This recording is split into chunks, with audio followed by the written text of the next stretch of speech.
Hello everyone, कैसे हैं आप लोग। उम्मीद करती हूँ आप लोग स्वस्थ होंगे, मस्त होंगे और व्यस्त होंगे। दोस्तों, जैसा कि पता है, पहले मैं हर संडे जो है धार्मिक कुछ कथा कहती थी और धार्मिकता किस तरह से धार्मिक काम किए जाते हैं और कैसे कैसे हमारे पुराने ग्रंथ में अच्छी अच्छी मोटिवेशनल स्टोरी है। तो भगवान की जो रचना है, उस उनकी जो बनावट है, वो जो जिस हिसाब से जिसको चलाना चाहते हैं उसे चलना चाहिए। कभी भी ये नहीं कहना चाहिए कि ये गलत हो गया, भगवान ने ये गलत कर दिया। दोस्तों, वो जो करते हैं, जैसा करते हैं, जिसे जो चाहिए, जो जिस लायक है, वो सभी को उतना ही देते हैं जितना संभाल सके, जितना कैरी कर सके, और साथ ही साथ जितनी जिसकी ज़रूरत है वो उतना ही देते हैं। समय के साथ भाग्य में जिसका जो लिखा है वो ज़रूर देते हैं।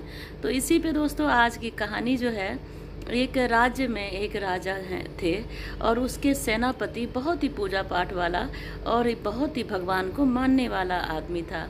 एक बार राजा उसके साथ, अपने सेनापति के साथ शिकार पे गए और उनका जो है पैर जो है पत्थर पे लग गया और एक अंगूठा उनका टूट गया। तो सेनापति बोले कि जो हुआ अच्छा हुआ, सब उनकी माया है, जो हुआ बहुत अच्छा हुआ। तो राजा बहुत क्रोधित हुए, क्योंकि महरम पट्टी करने के बाद, सारा कुछ करने के बाद घाव तो सूख गया, लेकिन वो राजा का अंगूठा नहीं आया। और सेनापति के बार बार कहे जाने पे कि जो हुआ अच्छा हुआ, जो हुआ अच्छा हुआ, राजा बहुत गुस्से में आ गया। आते ही उन्होंने अपने मंत्री और सारे जितने भी उनके चाकर थे सबको बोला कि सेनापति को कारागार में डाल दो और उन्हें कभी भी बाहर मत निकालो। तब भी सेनापति बोले जो हुआ अच्छा हुआ, सब ऊपर वाले की माया है। इस तरह से बोला, ठीक है, जब तुम्हें जेल की हवा खानी पड़ेगी तभी तुम्हें लगेगा कि जो हुआ अच्छा हुआ कितना सही है। इस तरह से वो सेनापति को कारागार में डाल दिया। सेनापति फिर भी वहाँ पे भगवान का नाम भजता रहा और राजा के लिए अच्छी दुआएं मांगता रहा। एक समय की बात है, राजा फिर अकेले वन में एक मृग का शिकार करते करते काफ़ी आगे निकल गया।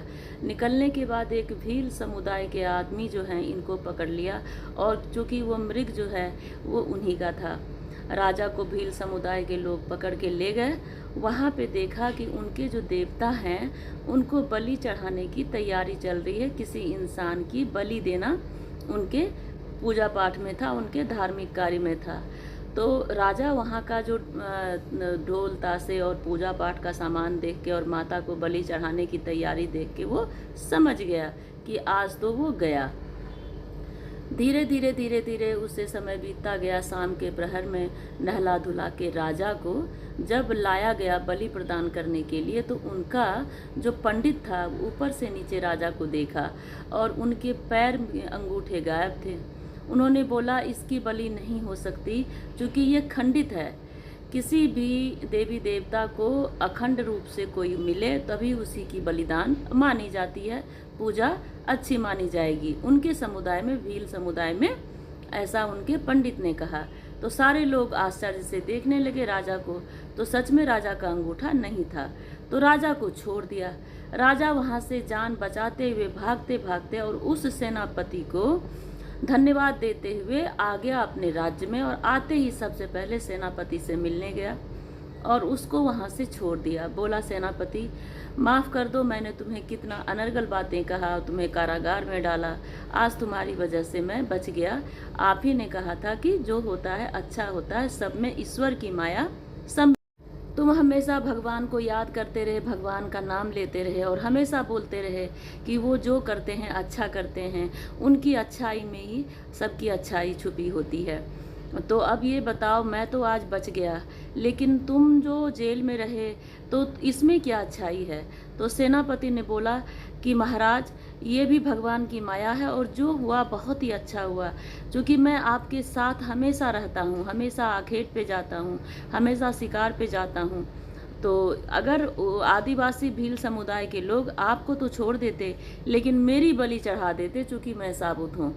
तो इस तरह से जो होता है अच्छा होता है, और उनकी कृपा, उनकी माया, उनके फैसले जो होते हैं वो बिल्कुल सही होते हैं, क्योंकि वो ऊपर बैठा सबको बराबर इक्वली देखते हैं। तो दोस्तों, आज का जो मोरल ऑफ द स्टोरी है वो ये है कि कई लोग भगवान को ब्लेम लगाते हैं कि ये अच्छा नहीं हुआ, ये बुरा हुआ, ये ऐसा हुआ, ये ऐसा होना चाहिए, ये वैसा होना चाहिए। थोड़ी देर के लिए हम इंसान हैं, हमें लगता है, लेकिन अगर उन्हें कुछ देर के बाद सच्चाई से सोचें, अपने आप को गंभीरता से लें, तो कभी कभी लगेगा कि ईश्वर की माया बहुत ही अच्छी है, उनका फैसला बहुत ही अच्छा है। इसलिए उनके फैसले में हमेशा खुश रहना चाहिए और सब कुछ को सहर्ष जो है स्वीकार करके उसका फेस करना चाहिए। कहते हैं ना कि आप जिस चीज़ से या जिस मुसीबत से जितना भागोगे, वो मुसीबत उतना आपका पीछा करेगी। तो भलाई इसी में होती है कि उसे हंसते हंसते स्वीकार करें, उसका कुछ रास्ता निकालें। तो आप सभी को अगर आज का वीडियो पसंद आए तो ज़्यादा से ज़्यादा शेयर, लाइक, सब्सक्राइब, कमेंट करें। Thank you so much.